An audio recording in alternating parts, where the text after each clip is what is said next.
خیر بھی دعا میں تو اللہ سے کنیکٹ ہوگا تو چلے گا. مجھے مولانا فاروق صاحب سے کوئی تعلق ہی نہیں ہے اور آپ مجھے کہیں کہ ان کے ساتھ کمرے میں 1 گھنٹے کے لیے بیٹھو, میں کیسے بات کر سکوں گا مولانا فاروق صاحب سے؟ لیکن اگر مولانا فضل حق صاحب سے میرا تعلق ہو اور آپ کہیں کہ ان کے ساتھ 1 گھنٹے کے لیے بیٹھو تو 1 گھنٹے کے بعد ایسا لگے کہ 5 منٹ ہی ہوئی ہے. تعلق مع اللہ کا پتہ دعا سے چلتا ہے. تو 5 گھنٹے 1 گھنٹے کا انتظار کرنے کے بعد مجھے اٹھنا پڑا, اس لیے کہ وہ بڑے میاں ایسے, میں سوچتا تھا کہ بڑھاپے میں یہ شخص ہاتھ اٹھائے بیٹھے کیسا ہے. علم بھی تھا, عمل بھی تھا.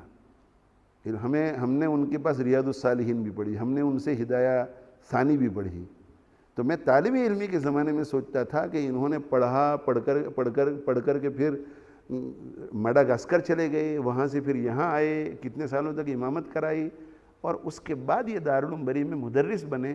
تو انہوں نے اپنے علم کو کتنا تازہ رکھا ہے. ہدایہ ثانی پڑھانا اتنے لمبے وقفے کے بعد یہ کوئی آسان کام نہیں ہے, ہدایہ ثانی. اور میں الحمدللہ اول نمبر سے پاس ہوتا تھا تو میں سمجھ پاتا تھا کہ کیا پڑھا رہے ہیں. کیا میں نے مفتی احمد خانپوری صاحب رحمۃ اللہ علیہ سے ایک بڑی پتے کی بات سنی.